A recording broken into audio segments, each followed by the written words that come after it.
பேருந்து நிலையம், அண்ணா சிலை முன்பாக துறையூர் பேருந்து நிலையம் இடமாற்றம் தாமதத்தை கண்டித்தும், சிங்களாந்தபுரம் அரசு பள்ளியில் மேற்கூரை இடிந்து விழுந்ததை கவனித்து நடவடிக்கை எடுக்காத வட்டார வளர்ச்சி அலுவலரை கண்டித்தும் பாஜகவினர் ஆர்ப்பாட்டத்தில் ஈடுபட்டனர்.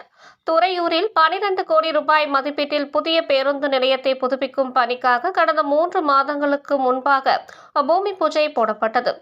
இந்நிலையில் பேருந்து நிலையத்தில் இருந்த கடைகளை வியாபாரிகள் காலி செய்ய வேண்டும் என நகராட்சியினர் உத்தரவிட்டதன் பேரில் கடைகள் காலி செய்யப்பட்டன. தற்காலிக பேருந்து நிலையம் அமைப்பதற்கான இடம் தேர்வு செய்யப்படாமல் கடந்த 1 மாத காலத்திற்கு மேலாக பேருந்து நிலையத்தில் உள்ள கடைகள் பூட்டி கிடக்கின்றன.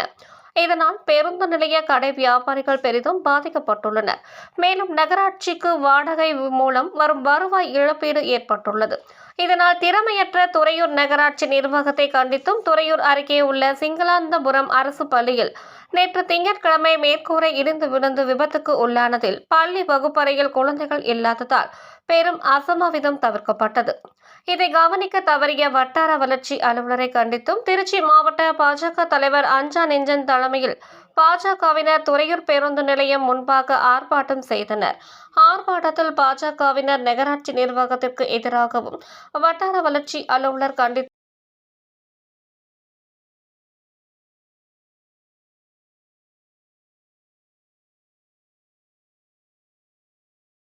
செய்திகளை உடனுக்குடன் தெரிந்து கொள்ள தீரன் நியூஸ் சேனலை சப்ஸ்கிரைப் செய்யுங்கள் மற்றும் பெல் பட்டனை அழுத்தி விடுங்கள்.